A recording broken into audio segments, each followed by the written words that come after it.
l'œuvre de Dieu évolue, avance au sein de l'Église de Dieu, la Nouvelle Jérusalem à Liège. Alléluia. Je bénis Dieu pour cette œuvre. Entre les mains, la Bible dit que l'œuvre de l'Éternel prospérera entre les mains de Jésus-Christ. C'est entre ses mains que l'œuvre de Dieu prospère. Et je bénis Dieu pour son serviteur, le pasteur principal de l'Église, le pasteur Jean Chitea, qui est en mission ce jour ici. Nous bénissons Dieu pour son serviteur. Amen. Évidemment, je bénis Dieu aussi pour chacune de vos vies. Je bénis chacun des serviteurs et chacune des servantes de l'Éternel qui œuvrent efficacement pour l'avancement du royaume de Dieu dans cette église, dans cette ville et dans cette région et dans le pays. Amen. Que le nom de notre Dieu soit béni. Amen. Bien-aimés, le but de la parole de Dieu, c'est de nous transformer. Donc nous recevons la parole de Dieu, c'est une bonne chose. Ça ne sert à rien de crier, oui, la parole était bonne. Oh, ce jour-là, quand le bishop, le pasteur a prêché, c'était quelque chose. Quand tel frère, tel ancien, tel diacre, tel pasteur a prêché, oui, c'était quelque chose, c'est vrai. Mais le but, ce n'est pas de se limiter dans ce slogan, c'était bien, mais qu'est-ce que tu en fais? Qu'est-ce que tu fais de cette parole-là? Alléluia. Donc Dieu envoie sa parole, et au mieux nous la recevons pour une transformation dans notre vie. Amen. Si je peux donner un titre à ce partage, je dirais, quel fruit porter? Quel fruit porter?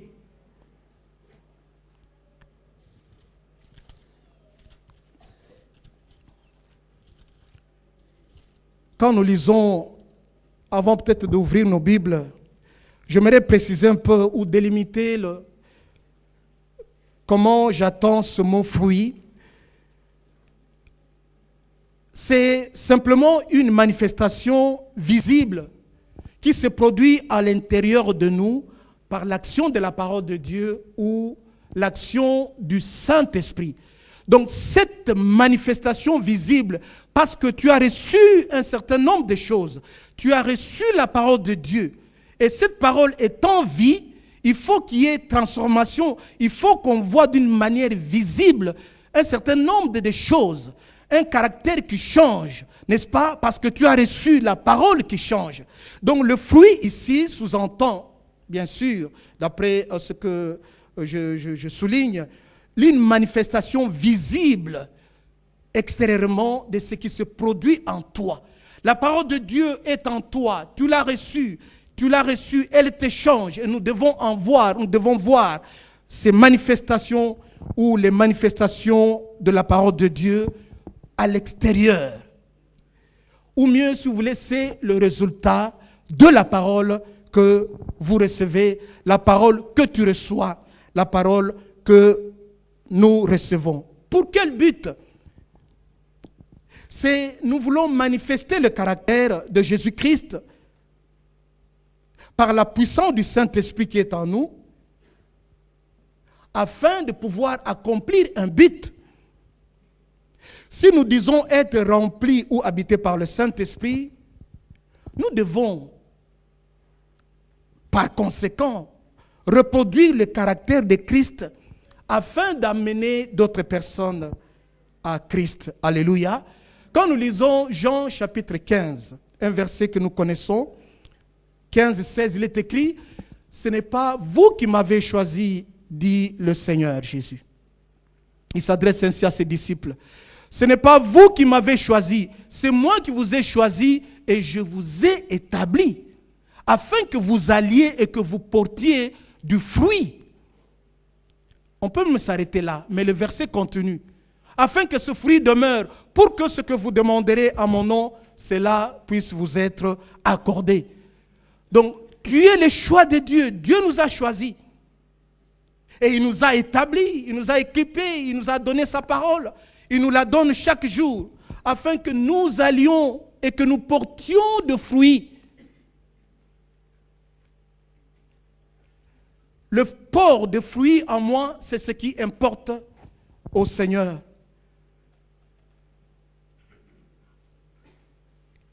Cela signifie entre autres qu'il est important que dans un moment, dans un temps de ta vie, dans un moment de ta vie, qu'on puisse voir un changement. Il est important que dans un moment de ta vie,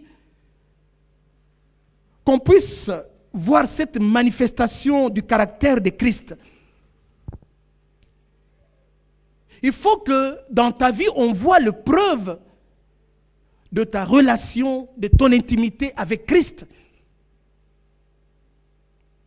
Quand nous lisons les salutations que l'apôtre Paul adresse formule, si vous voulez, à la fin du Romain, la fin de sa lettre aux Romains, il énumère un certain nombre de personnes à qui il salue, il adresse des salutations. Mais dans une version, la version second 21, quelque part à une personne, il dit « Saluez un tel dont les preuves de sa vie en Christ sont visibles. » On doit voir les preuves, n'est-ce pas, de ta communion, de ton intimité avec Christ d'une façon visible. Non seulement ici à l'église, mais aussi dans ton milieu immédiat. Chez toi à la maison, on doit voir que cet homme a changé. Au contact avec le Christ, au contact avec sa parole, cet homme a changé. On doit le voir, non seulement à l'église. Et nous en voyons aussi une illustration dans Actes des Apôtres, chapitre 11, où pour la première fois, les disciples furent appelés des chrétiens. Acte 11, verset 26, je crois. Et là, puisque les hommes, ce n'est pas la Bible, ce n'est pas Jésus qui a dit allez appeler les gens des chrétiens. Mais autour d'eux, ils ont remarqué, mais ces gens sont différents. Ces gens manifestent un certain caractère. Voilà pourquoi on les a appelés pour la première fois. On les a appelés des chrétiens. Donc les gens qui ont servi, Barnabas et Paul ont servi, ils ont enseigné. La Bible dit durant toute une année, ils enseignaient. Et les gens ont vu, n'est-ce pas, le changement. Ils ont vu le caractère de Christ en eux. Ils les ont appelés des chrétiens. On doit réaliser ou, n'est-ce pas, voir le fruit d'une façon visible de la transformation par la parole que tu as reçue dans sa vie, dans ton milieu immédiat. Tu n'es pas simplement frère ou sœur à l'église. Ah oui, elle est pieuse, il est pieux. C'est un frère vraiment magnifique. Mais chez toi, celui-là, attention, ne touche pas, ne dis pas, sinon, il va péter les plombs. Ah, frère, est-ce que tu as le caractère de Christ en toi? Nous sommes allés rendre visite à une sœur quelque part. Oh non, elle s'enferme dans sa chambre. Pourquoi? Elle est dans ses états. Non. Comment? Elle pique ses crises. Ma sœur, piquer des crises. C'est vrai, tu peux te chagriner, tu peux avoir des problèmes, mais dépose-les au bas de la croix. Personne ne peut accéder là où tu es. Personne ne peut te parler parce que tu es dans tes états. Ce n'est pas ainsi le caractère de Christ. Le caractère de Christ nous est livré dans la Bible. Il était doux de caractère et paisible. Donc tu dois manifester le caractère de Christ. N'oubliez pas le titre de notre partage. Quel fruit porter? Toi qui es en contact avec Dieu, toi qui reçois la parole de Dieu, toi en qui habite le Saint-Esprit.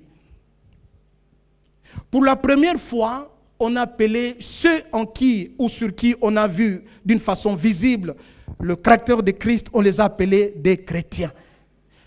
Le chrétien, vous le savez peut-être autant que moi, c'est pas ce que Jésus a ordonné. Jésus a ordonné, il a dit, il a donné mandat à l'Église. Allez et faites de toutes les nations les disciples. Alors les chrétiens, c'est ce qu'on a appelé le premier disciple.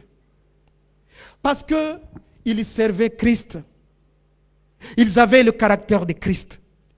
Donc le chrétien, au départ, c'est un terme qui désigne celui ou celle qui sert Christ. celui qui est disciple de Christ, celui qui marche sur les traces de Christ, celui qui a adhéré au message que Christ est venu apporter et qui a cru à ce message-là et qui manifeste sa vie conformément à ce message-là. Mais aujourd'hui, le mot chrétien, tout le monde s'appelle chrétien, chrétien, chrétien, mais pas forcément disciple. Et le mot chrétien, là, nous le trouvons trop facilement dans la Bible. La deuxième fois, c'est quand l'apôtre Paul, devant un certain roi, je crois le roi Agrippa, il expliquait comment on l'accusait injustement. Le roi Agrippa dira, mais Paul, tu veux aussi me persuader à devenir chrétien. Et la troisième fois, c'est dans l'épître de Jean, ou pas l'épître de Pierre, où nous voyons le mot chrétien. Je pense que le mot chrétien perd un peu de son sens de nos jours. Il y a de vrais chrétiens, je n'en disconviens pas, mais il y a aussi des chrétiens de nom seulement. C'est-à-dire les gens en qui on ne voit pas le caractère de Christ. On conçoit mal que quelqu'un se dise chrétien et non pratiquant. C'est un discours que nous entendons souvent. Je suis chrétien mais non pratiquant. Non, ça ne marche pas. Comment peut-il t'appeler chrétien et sans pratiquer la vie chrétienne? Là, il y a quelque chose. Puisque tu n'as pas que de droit, tu as aussi de devoir. Alléluia. Tu n'as pas que de droit, malade, impose, le pasteur vient au nom de Jésus. Ceci, on te donne. Non, tu as aussi de devoirs que tu dois remplir comme chrétien. Adorer le Seigneur, le servir et d'autres devoirs que nous pouvons accomplir. Mais nous voulons, dans notre vie, manifester le caractère de Christ, ou mieux, être de vrais chrétiens, comme au départ, de gens qui servent Christ, les gens qui l'adorent, les gens qui ont une certaine discipline par rapport à la loi de Dieu, par rapport au commandement de Dieu. Alléluia. Bien-aimés, il est temps que nous puissions prendre notre relation avec Dieu au sérieux. Alléluia. Alléluia. Il est temps que nous prenions notre relation, notre communion avec Dieu au sérieux. Il est temps que nous entrions en profondeur. Puisqu'il y a de grandes choses, des grandes bénédictions que Dieu nous a faites. Il y a des promesses merveilleuses que Dieu nous a faites au travers de sa parole. Il est temps que nous entrions en profondeur. Il est temps de délaisser tout ce qui est superficialité. Le brouillon là, non. Nous devons entrer en profondeur dans la communion avec notre Dieu. Plus de brouillon. Beaucoup de gens qui se disent chrétiens sont dans le brouillon. Brouillon. Mais il est temps de vous en passer et d'entrer en communion profonde avec Dieu. Alléluia. Il est temps aussi que le Seigneur Jésus-Christ puisse cueillir en vous le fruit mûri. Amen. Il y a autant d'années que tu es dans la vie chrétienne. Alors, quel est le fruit que tu portes? Il est temps que le Seigneur Jésus vienne. Tu es la terre sur laquelle j'ai déversé ma pluie. Et la Bible dit, si une terre qui reçoit constamment la pluie qui tombe sur elle, produit, n'est-ce pas, de l'herbe, de la nourriture pour celui ou celle qui ensemence, elle participe à la bénédiction. Mais si cette terre-là, tu reçois la parole de Dieu, tu ne produis rien, la Bible dit que tu es bon pour être brûlé. On doit brûler cette terre-là. Parce qu'elle ne donne pas. Elle reçoit la bénédiction, elle reçoit la pluie qui tombe. Elle doit produire, n'est-ce pas, les plantes, la bonne plante pour la nourriture. Alléluia. Il est temps, bien-aimés. Il est temps que nous puissions mûrir notre relation avec le Seigneur.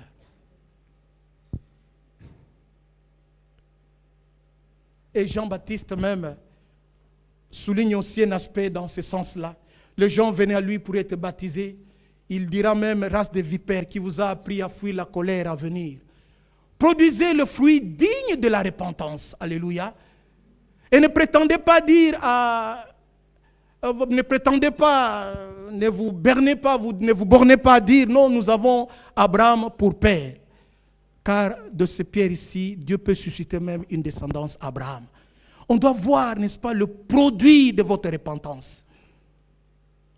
C'est vrai de dire, oui, je prie à la Nouvelle-Jérusalem. Oui, oh oui, je suis chrétien, je suis chrétienne à la Nouvelle-Jérusalem. C'est une bonne chose, mais après. Alléluia. Bien-aimés, permettez-moi de le dire parce que souvent, c'est vrai, on nous prêche la prospérité, mais je crois que nous devons aussi, comme, vous savez, peut-être nous le verrons plus tard, le berger, le pasteur, nous donnons la direction, nous préparons l'Église à la rencontre du Seigneur. Voilà pourquoi nous apportons un enseignement, le partage un peu équilibré. Alléluia. Pour que la finalité de toutes choses, ce n'est pas le manger ni le boire. La Bible dit que le royaume de Dieu n'est pas le manger ni le boire, mais la justice, la paix et la joie par le Saint-Esprit. Cherchez premièrement le royaume et la justice des cieux, et tout le reste vous sera donné par-dessus tout. Amen. Amen. Le royaume de Dieu, ce n'est pas d'abord le barbecue. Hein? C'est vrai, le barbecue, quand il y a une petite lumière de soleil là, oh, barbecue, c'est une bonne chose. L'été commence à décliner, oh, nous allons faire le dernier barbecue. Ça, c'est bien. Nous ne sommes pas contre ceux qui le font. Mais j'aime encore la version du semeur qui dit, le royaume des cieux, ce n'est pas réglementer ces choses-là. Ce n'est pas programmer ces choses-là, c'est bien. Mais le royaume des cieux, le royaume de Dieu, d'abord, c'est la justice. Ensuite vient la paix. En troisième lieu vient la joie. Si vous inversez cet ordre-là, c'est dans Romains chapitre 4, verset 17, vous inversez cet ordre-là, non. Ce n'est pas d'abord la joie, ce n'est pas d'abord la paix, mais d'abord la justice. Amen. C'est ça le royaume de Dieu. Inverser ces rôles-là. Commencez d'abord par barbecue. Non, c'est pas bien. Mais d'abord, cherche tout ce qui plaît à Dieu. Cherche, n'est-ce pas, la droiture. Cherche tout ce qui contribue à l'avancement du royaume de Dieu sous la terre. Et Dieu se souviendra de toi. Alléluia. Mais bien-aimé, j'aimerais t'encourager. Tu es là, tu cherches ardemment le royaume de Dieu. Tu sers ton Seigneur. Pertinemment, tu sais que tu es disciple de Christ. Tu es dans la volonté de Dieu. Même si tu ne reçois pas tout de suite ce que tu demandes. Je sais que peut-être Dieu te met quelque part, il te met à part. Il te prépare dans les épreuves que tu traverses pour que tu persévères en priant pour un temps donné. Alléluia. Où Dieu dira, oui, ça n'est assez, mon fils, ma fille. Tu es resté là, je t'ai mis un peu quelque part. Je t'ai sanctifié pour un moment. Bien-aimé, pour illustrer un peu ce dont je suis en train de parler, c'est par rapport à Élie. Élie qui a fui, il est allé auprès de Dieu. Ils ont tué tous tes disciples, tous les prophètes. Je suis resté le seul. Dieu dit, niet, tu n'es pas le seul. Je me suis réservé 7000 hommes qui n'ont pas fléchi les genoux devant Baal. Alléluia. Tu te tracasses. Tu es même prêt à abandonner. Voilà autant d'années. Je jeûne, je prie, je suis fervente. Je suis là, mais je ne vois rien qui change autour de moi. Bien-aimé, peut-être Dieu t'a placé là, momentanément. Tu es là, tu persévères. Il t'a placé dans des conditions telles que tu puisses étudier la parole de Dieu. Prier, t'enraciner, te fortifier. Pour qu'à un moment donné, ah non, toi X que j'avais mis de côté, voilà, je te tire de là, fais maintenant ce pour lequel je t'ai appelé.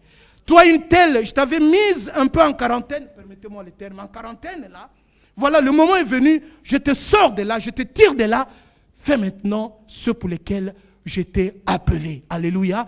Voilà pourquoi les enfants de Dieu que nous sommes, si nous passons par des moments difficiles et que nous réalisons en nous que nous sommes dans la volonté de Dieu, ne nous inquiétons pas. Alléluia. Ne t'inquiète pas.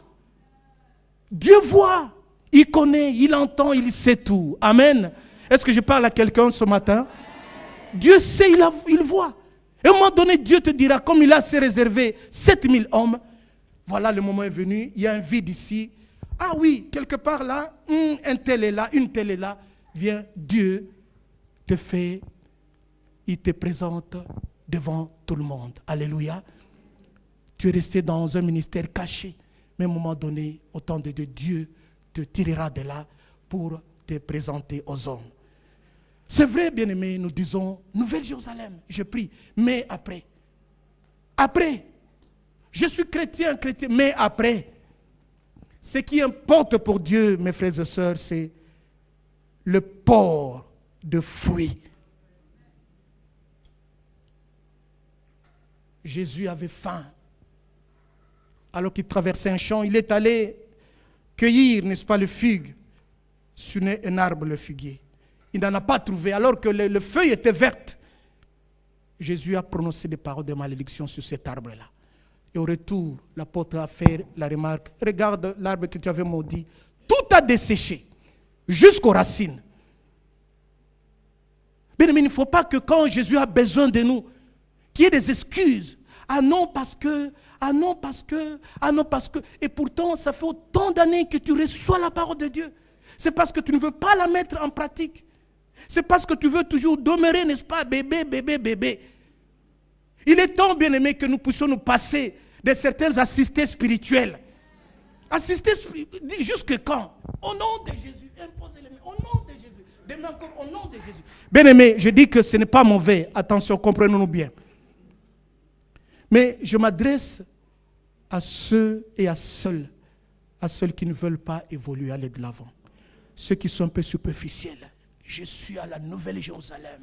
Je prie à la Nouvelle Jérusalem. Ce n'est rien, mais nous voulons voir le fruit que tu as, le fruit que tu produis parce que tu appartiens à la Nouvelle Jérusalem, à Liège. Par tous les insignes, chrétiens, c'est bien. Mais est-ce que tu manifestes le caractère de Christ? C'est que Dieu désire, bien-aimé, c'est que nous puissions manifester le caractère de Christ dans notre vie. Amen. Et cela, c'est pour notre bien. C'est pour votre bien. Puisque la Bible dit, Jean 15, chapitre 15, oui, versets 7 et 8. Si vous demeurez en moi et que mes paroles demeurent en vous, demandez tout ce que vous voudrez et cela vous sera accordé. Si vous demeurez en moi, dit le Seigneur Jésus-Christ, vous êtes attachés à moi. Vous avez accueilli, reçu ma parole. Vous marchez conformément à mes prescriptions. Mes paroles sont en vous. Vous demeurez en moi attachés à Christ. Vous avez cette intimité avec Christ. Et que vous mettez en pratique les paroles là que vous recevez de moi. Voilà la conséquence. La bonne conséquence. Demandez tout ce que vous voudrez. Et cela vous sera accordé. 8. Si vous portez beaucoup de fruits, c'est ainsi que mon Père sera glorifié et que vous serez mes disciples. Donc le port de fruits glorifie notre Seigneur. Partout tu es là. Si tu portes beaucoup de fruits, tu es en train de glorifier le Seigneur de toute gloire. Le Père est content de toi. Si le Père de toutes choses, celui qui bénit, celui qui délivre, celui à qui appartiennent l'or et l'argent, si tu réjouis son cœur, bien-aimé, tu ne peux être que béni. Alléluia. Par la présence de ces deux ici, de ces deux versets, si vous demeurez en moi, et si vous portez beaucoup de fruits, je peux peut-être ouvrir une petite parenthèse en disant que la plupart des promesses de notre Dieu sont assorties des conditions. Quand nous voyons ici les si, le premier si vous demeurez en moi, et le deuxième si vous portez beaucoup de fruits, on ne peut pas vouloir recevoir ce dont nous avons besoin auprès de notre Seigneur. Si, le verset 7, nous ne demeurons pas en lui. On ne saurait glorifier Dieu si on ne porte pas beaucoup de fruits. C'est un principe, une condition, d'aucuns l'appelleraient condition ou principe. Il y a des promesses que Dieu nous a faites qui sont assorties de conditions ou de principes. Si on ne respecte pas ces principes, on passe à côté de la bénédiction. Ce n'est pas ainsi hypothétique ici. Ce n'est pas ainsi qui suggère une certaine hypothèse. Non. Tantôt pas, tantôt. Non. C'est ainsi conditionnel. Tu remplis la condition, si je peux m'exprimer ainsi. Tu remplis ce principe-là, voilà ce qui adviendra, ce que tu recevras. Tu fais ceci, voilà. C'est ça. La Bible nous donne beaucoup d'exemples au sujet des principes que Dieu donne. Je peux prendre un petit exemple simple. Quant aux enfants, la Bible dit, si tu veux vivre longtemps et avoir des jours, connaître des jours heureux sur la terre, il est écrit, honore ton père et ta mère. Enfant, honore ton père, respecte-le. Même s'il ne connaît pas autant le français que toi, même s'il ne connaît pas autant l'anglais que toi, même s'il ne connaît pas l'espagnol là comme toi, mais honore-le, même si elle est de petite taille, ta maman. Honore-la. Alléluia. Sur 2 minutes, tu as le français là. Tu mitrailles là avec ta langue. Même si maman ou papa ne s'expriment pas autant que toi, mais honore-le, respecte-le. Alléluia. C'est une bénédiction. C'est un principe. Tu vivras heureux et tu prolongeras tes jours sur la terre. Voilà pourquoi beaucoup d'enfants la plupart d'enfants doivent s'humilier et demander pardon à leurs parents. Ils ont méprisé leurs parents. Ils ont dédaigné leurs parents. Je vois aussi un autre exemple de conditions, de principes, de promesses assorties de conditions. Le principe des dîmes, par exemple. Tu veux voir les écluses des cieux s'ouvrir, être béni abondamment. Tu veux que l'ennemi, quand même, les indicateurs boursiers seront au rouge, mais tu veux que Dieu garde ce qui est à toi. C'est lui qui menace, c'est lui qui dévore. Et amène les dîmes. C'est un principe. Ça ne sert à rien de venir déranger le pasteur. Le pasteur, dans mes finances, je vois que, alors que tu ne payes pas, tu ne donnes pas ta dîme. Ah non. Commence par payer les dîmes, ta dîme. J'ai donné un exemple un jour ici, un frère. Pasteur, j'ai fait des affaires, voilà, j'ai envoyé en Afrique, mais ça me tourne. Une seule question, frère, est-ce que tu donnes ta dîme? Frère, mais je commence à manger dans la bouche. Moi, je ne veux pas gêner pour une telle personne. Je ne veux pas prier pour un tel.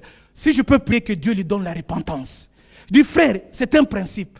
Puisque, bien aimé, c'est vrai, c'est une réalité, la Bible nous en parle. Le temps nous manque d'en énumérer les exemples. On est prospère matériellement, financièrement, pas que par la prière. Nous devons poser certains actes financiers. Quand je vois le centenier, le capitaine romain là, la Bible dit que tes prières, ces prières et ces aumônes sont montées, se sont dressées comme un mémorial devant Dieu. Et Dieu s'en est souvenu. Il est celui qui priait, mais qui donnait aussi de son argent. Il faisait du bien autour de lui, il donnait. Et par son argent, parce qu'il lui donnait, parce qu'il faisait du bien, il priait. Sa prière et ses aumônes sont montées comme un mémorial. Le grec dit c'est un mémorial, comme un monument. Bien aimé, quand nous pensons au monument, cela sous-entend, n'est pas une fois, il n'a pas fait seulement une seule fois. Plusieurs fois. Et cela s'est dressé comme un mémorial devant Dieu, un monument. Et Dieu a vu ce monument-là, érigé, n'est-ce pas, par ses bonnes actions. Et Dieu a dit, allez Pierre, tu es là, quand même tu ne manges pas ce qui est souillé, mais moi, puisque Pierre était en train de prier, il a vu une nappe, sur cette nappe-là, les quadrupèdes, les oiseaux. Il avait faim, Dieu lui dit, tue. Nous connaissons l'histoire. Par 3 fois. Non, jamais je n'ai mangé de ce qui est souillé. Ce que j'ai déclaré pur, toi ne le déclare pas souillé. Et c'était Dieu le préparait pour aller à Joppé, aller, n'est-ce pas, donner le salut, accorder, montrer le chemin ou la voie du salut auprès d'un capitaine romain, un étranger, Corneille. Ses prières et ses aumônes.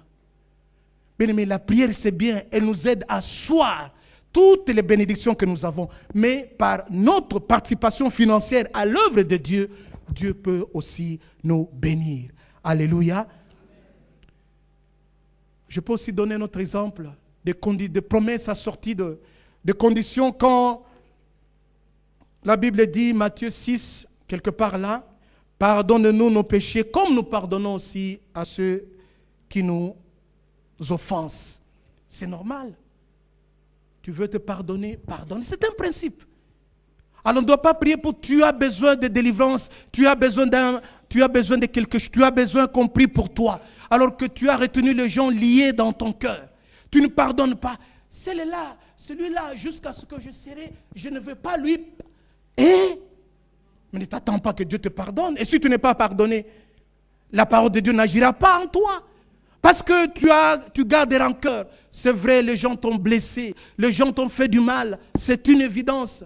Mais pardonne, libère-les pour que tu sois à même de recevoir la bénédiction de Dieu. Alléluia. Tu ne dois pas retenir les gens liés dans ton cœur. Au risque de passer à côté de ta bénédiction, on peut beau prier pour toi. Puisque tu as des rancœurs, tu as retenu des gens emprisonnés dans ton cœur, tu bloques toi-même ta bénédiction. C'est un principe. Tu veux la délivrance, tu veux être béni.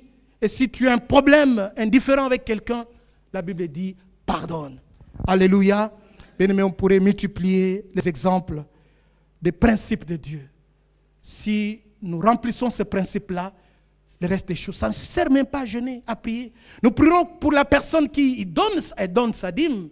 Elle est contribuée, elle donne la libéralité. Il n'y a pas que la dîme. Nous avons les offrandes, nous avons la libéralité, nous avons les aumônes que nous donnons aux pauvres, la libéralité que nous donnons pour les saints, les frères et les sœurs, leur venir en aide.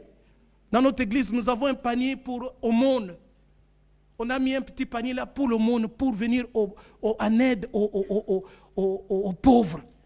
C'est un principe biblique. Tu fais toutes ces choses-là, tu vois que les choses ne vont pas. Tu vois le pasteur va prier, briser, peut-être il y a une malédiction, peut-être il y a l'ennemi qui se dresse pour pouvoir t'empêcher d'entrer dans ta destinée sur le plan financier, matériel. Là, on va dire à l'ennemi que Dieu, c'est lui qui te menace, parce que cet homme ici ne saute pas ses dîmes. Ces dîmes constituent un mémorial devant Dieu, puisqu'il y en a qui choisissent, ce mois ici, il donne. Il saute de moi. Non. Tu dois être fidèle, alléluia, fidèle à tes dîmes. Voilà pourquoi je disais au début, tu n'as pas que de droits, tu as aussi de devoirs. Comme chrétien, comment l'œuvre de Dieu peut-elle aller de l'avant si nous ne donnons pas? Il y a l'électricité, hein? Il y a toutes les autres charges auxquelles l'Église doit faire face. Puisque cet exemple vient à l'esprit, je veux le dire. À la convention dernière ici, alors que je méditais sur la participation aux frais pour la convention dernière ici, j'étais là dans mon salon, l'Esprit de Dieu m'a clairement dit, regarde, ne fût-ce que les affiches là qu'ils font faire là, ça coûte de l'argent. Ne fût-ce que les affiches là qui sont éditées pour distribuer, ça coûte de l'argent. Alors l'homme doit participer, il doit bénir pour qu'on paye ne fût-ce que ces affiches-là. J'étais convaincu fortement dans mon cœur et nous n'avons pas hésité à faire ce que nous avons pu faire pour la convention. C'est pour l'œuvre de Dieu, pour l'avancement du royaume de Dieu. Alléluia. Bien-aimés, c'est pour notre bien. C'est pour notre bien que nous devons porter de fruits. Il y a des si qui sont hypothétiques. Il y a des si qui sont conditionnels. Nous n'avons pas le temps d'entrer en détail. Les si hypothétiques, les si, une hypothèse, c'est peut-être dans 1 Corinthiens 7, 12, 16, quand l'apôtre Paul parle de la relation entre un chrétien et une personne qui n'est pas chrétienne. Si la personne consent d'habiter avec toi, le chrétien, ne la mets pas dehors. Elle peut être sanctifiée par toi. La même chose pour la sœur. Tu as un frère qui n'est pas chrétien, ne le rejette pas, ne le chasse pas. Il peut être sanctifié par toi. Mais à la fin de ce verset-là, verset 16, il est écrit, « Qui sait si toi, frère, tu sauveras ta femme? Qui sait si toi, sœur, tu sauveras ton mari? » Ça, c'est ainsi hypothétique. On sait, ça peut ne pas arriver, puisque de toute façon, c'est Dieu qui sauve, ce n'est pas un homme qui sauve, c'est Dieu. Là, il y a une certaine hypothèse. Mais dans d'autres cas, c'est vraiment des conditions, des principes que nous devons respecter afin que nous soyons bénis. Alléluia. Alléluia. Quel fruit porter? C'est à quoi Dieu, c'est que Dieu attend de nous, c'est que nous puissions porter de fruits. Galates chapitre 5, verset 22, nous donne une certaine liste, toute une liste de fruits, ce qu'on appelle le fruit de l'esprit, ou mieux le résultat qu'on doit trouver en nous par l'effet de l'Esprit Saint en nous, parce que l'Esprit de Dieu est en nous. Que devons-nous manifester comme fruit, comme caractère? Bien-aimés, Galates 5, chapitre 22, la Bible parle de l'amour. Alléluia. Vous avez eu à entendre cela beaucoup de fois. Ce n'est pas grave. C'est mieux que nous puissions y revenir de temps en temps, de revenir souvent, fréquemment, pour notre bénédiction. Mais le fruit de l'esprit, c'est l'amour, la joie, la paix, la patience, la bonté, la bénignité, la fidélité, la douceur, la tempérance. La loi n'est pas contre ces choses. Ceux qui sont à Christ ont crucifié la chair avec ses passions et ses désirs. Le premier élément, le premier aspect du fruit de l'esprit ici, c'est l'amour. Je suis d'avis avec un certain nombre de serviteurs du Dieu vivant qui disent l'amour qui est le point de départ et tous les restes aspects découlent de l'amour. Voilà pourquoi aujourd'hui je me permets de m'arrêter là sur l'amour. Bien sûr, il y a la joie, il y a la paix, il y a la fidélité, il y a la tempérance, il y a la patience, il y a la bonté. Mais j'aimerais un peu me limiter au niveau de l'amour, duquel découlent les autres éléments ou les autres aspects du fruit de l'esprit. L'amour, en grec agapé, qui vient du verbe aimer, le grec dit agapao. Vous savez, il y a beaucoup de nuances dans le grec par rapport à nous en français. L'amour, bon, tout est englobé sous le nom d'amour, amour. Mais il n'y a pas ainsi du mot grec, puisque le Nouveau Testament a été écrit en grec. Il y a beaucoup de nuances. L'amour, ce n'est pas l'affection. On nous parle par exemple de l'amour érotique entre un homme et une femme. Il y a aussi l'amour philéo, dont le substantif, le mot signifie philia. Je vais peut-être expliquer cela un peu clairement. Donc le fruit de l'esprit, c'est l'amour. C'est l'amour de Dieu que nous devons manifester. Ici, ce n'est pas l'amour philéo. Ce n'est pas l'amour philia, pardon, puisque le mot c'est philia. Le verbe aimer, ici, dans le sens d'affection, c'est philéo.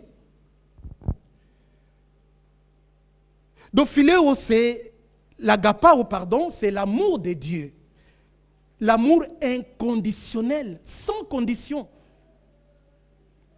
Tandis que philéo, c'est aussi l'amour, mais quel amour? C'est l'amour porté sur quelqu'un parce que peut-être on appartient à un même club de sport ou de foot, parce qu'on est du même quartier, on est du même village, il y a une certaine sympathie, il y a cet amour-là.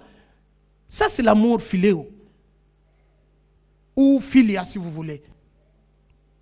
Mais l'amour dont il est question ici, dans Galates chapitre 5, verset 22, c'est l'amour agapao. C'est cet amour-là qu'on trouve aussi dans Jean chapitre 3, verset 16.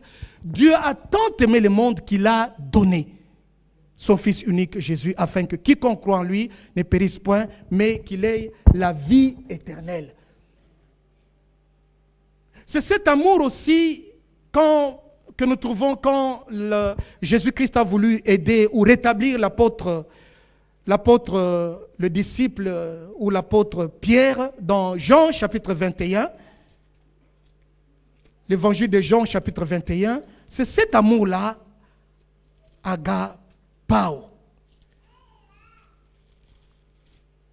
Il lui a dit, le Seigneur Jésus dit, après qu'ils eurent, verset 15, après qu'ils eurent mangé, Jésus dit à Simon-Pierre, « Simon, fils de Jonas, m'aimes-tu plus que ne m'aiment ceux-ci » Il lui dit, « Oui, Seigneur, tu sais que je t'aime. » Jésus lui dit, « Paie mes agneaux. » Il lui dit une seconde fois, « Alléluia, Alléluia. » Je suis au verset 16. Il lui dit une seconde fois, « Simon, fils de Jonas, m'aimes-tu » Pierre lui répondit, « Oui, Seigneur, tu sais que je t'aime. » Jésus lui dit, « Paie mes brebis. » Il lui dit pour la troisième fois, « Simon, fils de Jonas, m'aimes-tu » Pierre fut attristé de ce qu'il lui avait dit pour la troisième fois, « M'aimes-tu » Et il lui répondit, « Seigneur, tu sais toutes choses, tu sais que je t'aime. » Alléluia. Bien aimé, le français traduit « m'aimes-tu », mais il n'en est pas ainsi à l'origine. Le grec ne dit pas cela.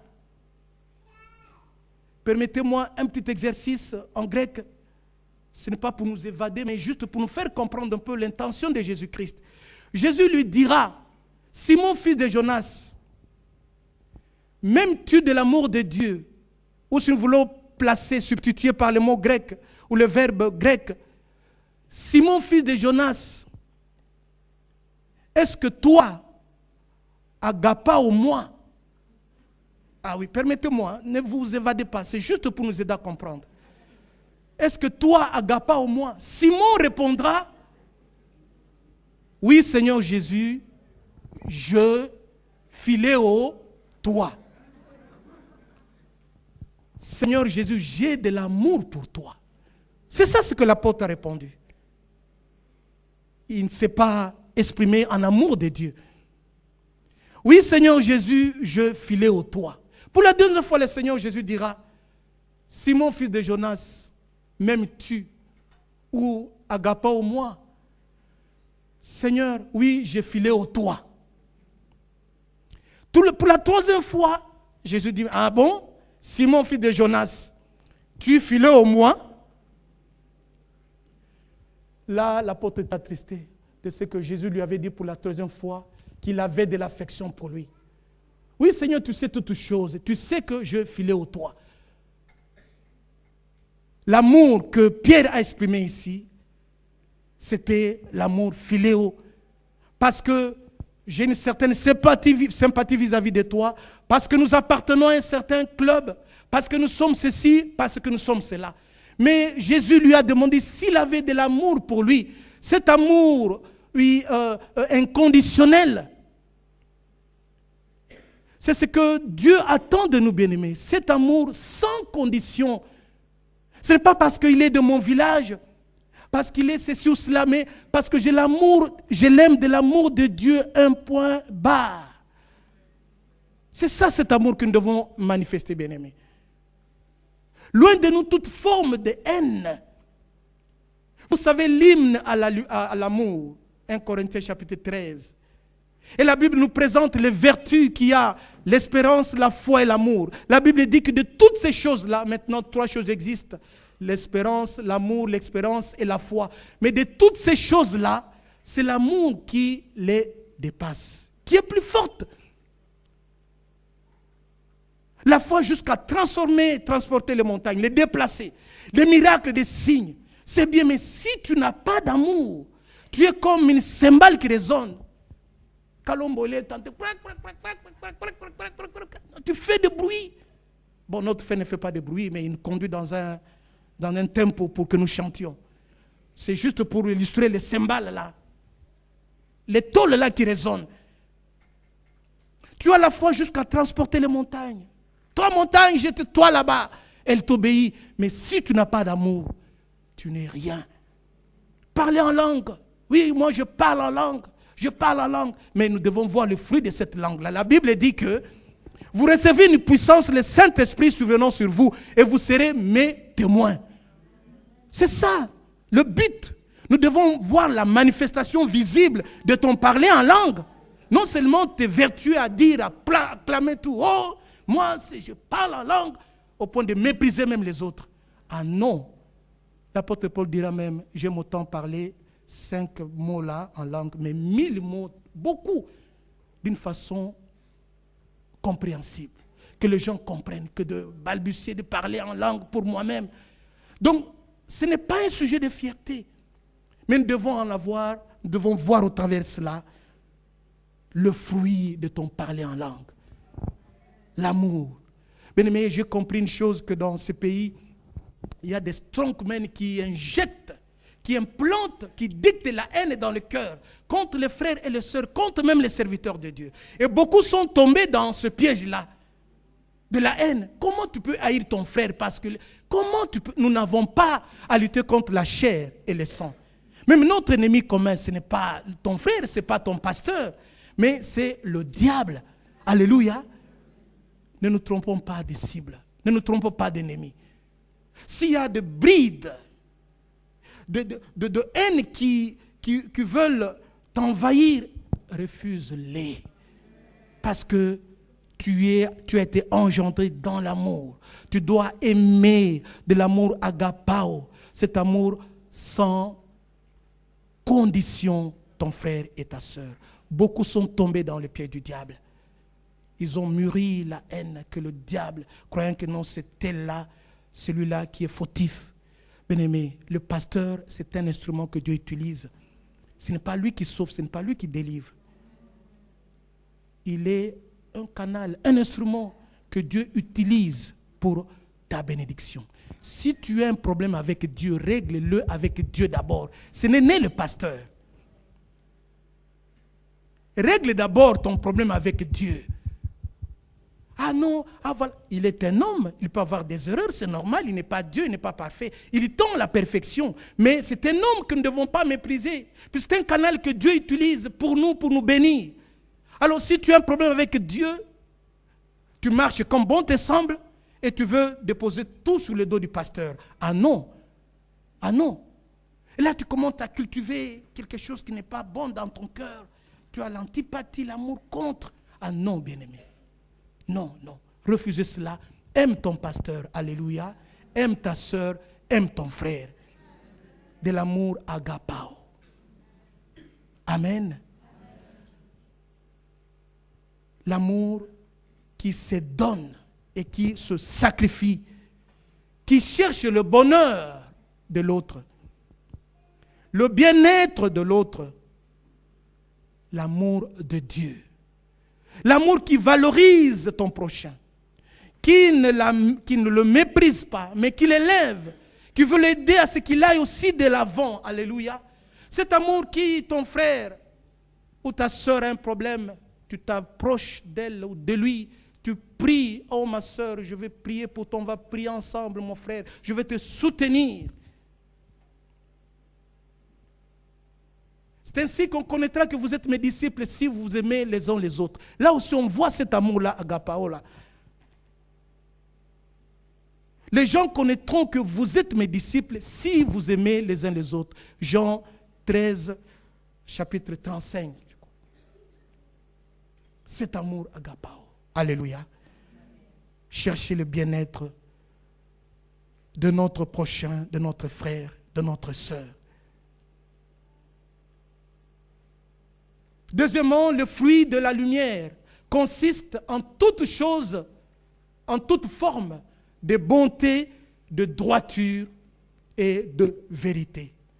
Éphésiens chapitre 5, versets 8 et 9. La Bible dit qu'autrefois vous étiez ténèbres, mais maintenant vous êtes lumière dans le Seigneur. Alors marchez comme les enfants de lumière. Alléluia. Tu étais ténèbres autrefois, mais maintenant, tu n'es plus dans les ténèbres. Tu es lumière dans le Seigneur Jésus. Marche comme enfant de lumière. Et là, la Bible dit que le fruit de la lumière qui est en toi, ou qui doit être en toi, consiste en toute forme de bonté, toute forme de droiture et de vérité. La bonté nous est donnée dans Galates 5, 22, je ne vais pas y revenir. Mais la droiture, tu es dans les affaires, tu dois être quand même correct, juste, droit, juste dans tes affaires. Tu ne dois pas être un magouilleur. Ça, ce n'est pas le fruit de l'amour, le fruit de la lumière. Parce que tu es enfant de lumière.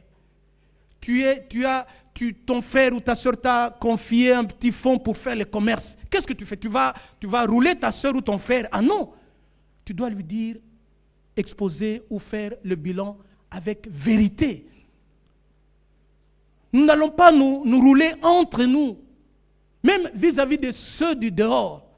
Puisque, rappelez-vous, c'est ce que nous produisons, le fruit, une manifestation extérieure, d'une façon visible, pour amener d'autres personnes à Christ.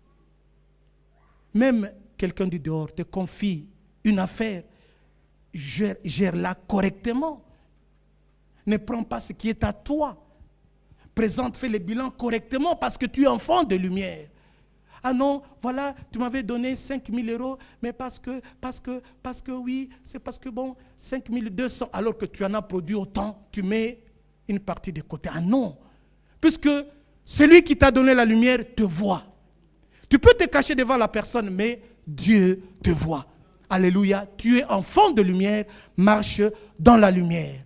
La bonté, la droiture et la vérité. Proverbe chapitre 11, verset 30 nous dit ceci. Le fruit du juste est un arbre de vie. Et celui qui gagne les âmes est un homme sage. Mais pour comprendre ce verset, je crois il est important de recourir au Proverbe 10, 11. Notez-le, on ne va pas le lire. Proverbe 10, 11, 15 et 4.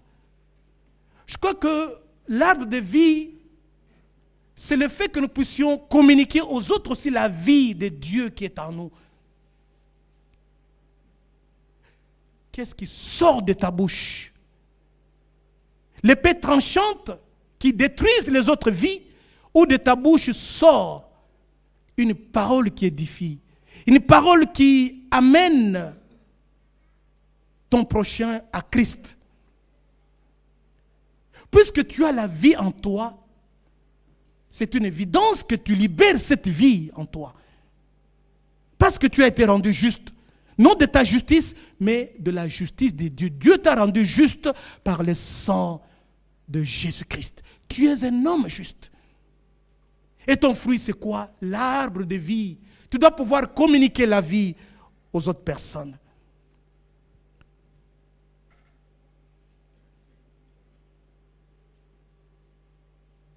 Autrefois aussi, Romains 6, 22, nous étions esclaves du malin.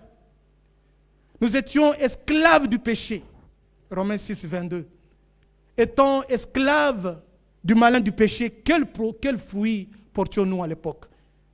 La Bible dit que le fruit dont vous rougissez aujourd'hui, de le fruit dont vous avez honte, vous avez même honte de citer ce que nous avons été. Le fruit que nous produisions pendant que nous marchions autrefois, selon les traits de ce monde. Mais maintenant, nous sommes devenus esclaves de Christ. Alléluia.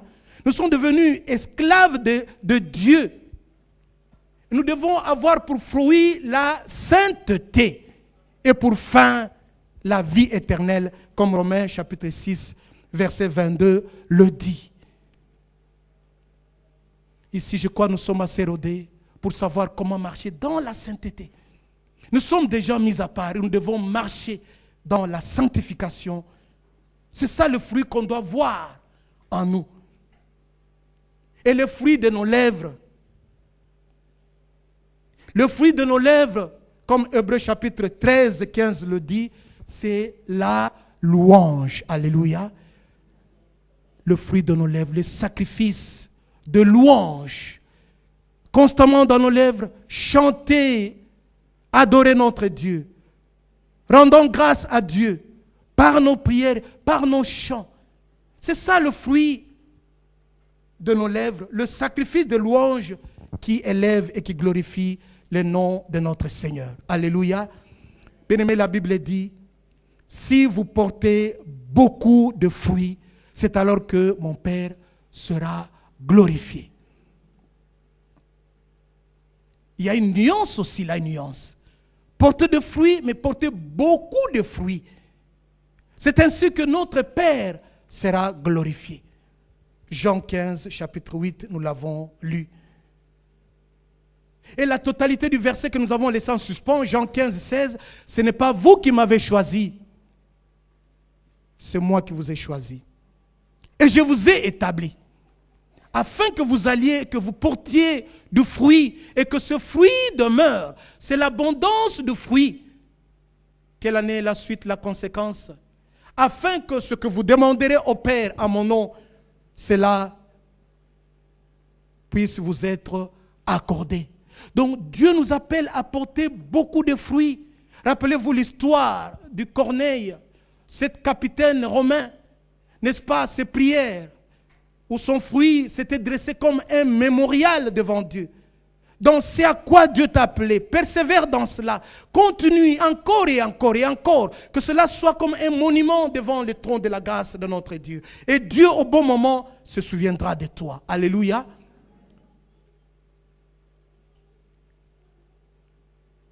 Souvent, on est comme un grain là. Certaines personnes, certains chrétiens sont comme des grains qui, une fois mis ou introduits dans la terre, ne meurent pas. La Bible dit, si un grain de blé qui tombe à terre ne meurt, il reste seul. Pour qu'il produise le petit plant et par la suite la plante, il faudrait que ce grain-là qui est tombé à terre puisse mourir. Nous qui sommes à Christ, nous avons crucifié la chair et ses passions à la croix. Le grain qui est tombé à terre là, il doit mourir afin de germer. S'il ne meurt pas, si la jalousie ne meurt pas, si le convoitise ne meurt pas, si la haine ne meurt pas, si le vol ne meurt pas, tu restes tel quel. Mais si tu abandonnes ces choses-là, tu les crucifies à la croix, là tu porteras beaucoup de fruits. Alléluia. Et Jésus a dit, je suis le vrai cep, mon Père le vigneron. Tout sarment qui est à moi, qui ne porte pas de fruits, on l'écarte, on les coupe, on les brûle. Mais tout sarment, toute branche qui est attachée à moi et qui porte beaucoup de fruits, on le monde, on les taille, on enlève tout ce qui peut encombrer sa vie là, on le prépare pour qu'il en apporte davantage. Alléluia. Attaché à Jésus-Christ, c'est de lui que nous tirons la sève, puisqu'il est le plant, il est la plante, il est, n'est-ce pas, l'arbre véritable dans lequel il y a la sève qui donne la vie. Son esprit, attaché à lui, c'est son esprit-là qui nous aidera, bien-aimés, à aller de l'avant. Et la Bible de dire quelque part, faites mourir par le Saint-Esprit les actions de la chair. C'est par là où, à la lumière du Saint-Esprit, que nous pouvons voir tout ce qui ne va pas dans notre vie, afin de les abandonner pour porter beaucoup de fruits. Alléluia. Tout sarment attaché à moi, a dit le Seigneur Jésus-Christ, et qui ne porte pas de fruits, on les coupe. C'est-à-dire le fruit que tu as là, Dieu le voit. Il veut que tu en apportes davantage. Voilà pourquoi il peut te monder. Ce n'est pas toujours évident de monder quelqu'un, de tailler quelqu'un. Peut-être Dieu peut te briser. Comme je l'ai dit au début, Dieu peut te mettre en quarantaine quelque part. Le temps de te tailler, de forger, de travailler ton caractère jusqu'au moment propice pour te sortir au grand jour. Alléluia. Nous sommes attachés à Jésus-Christ. Avec le peu que nous produisons, Dieu est capable, n'est-ce pas, de nous aider afin que nous puissions en apporter davantage. Alléluia. Alléluia. Quel fruit porter? Le fruit de l'esprit, l'amour et tout le reste. Le fruit de la lumière. Toutes sortes de bonté, de justice, de droiture et de vérité. Le fruit du juste, l'arbre de vie. Le fruit de mes lèvres qui confessent le nom de mon Seigneur. Alléluia. Et l'autre aussi que j'ai cité, étant devenu esclave, je suis esclave de Christ. Le fruit de sainteté. Amen. Je vais prier pour quelques-uns d'entre nous alors que nous terminons ce temps. Nous allons nous incliner dans la prière.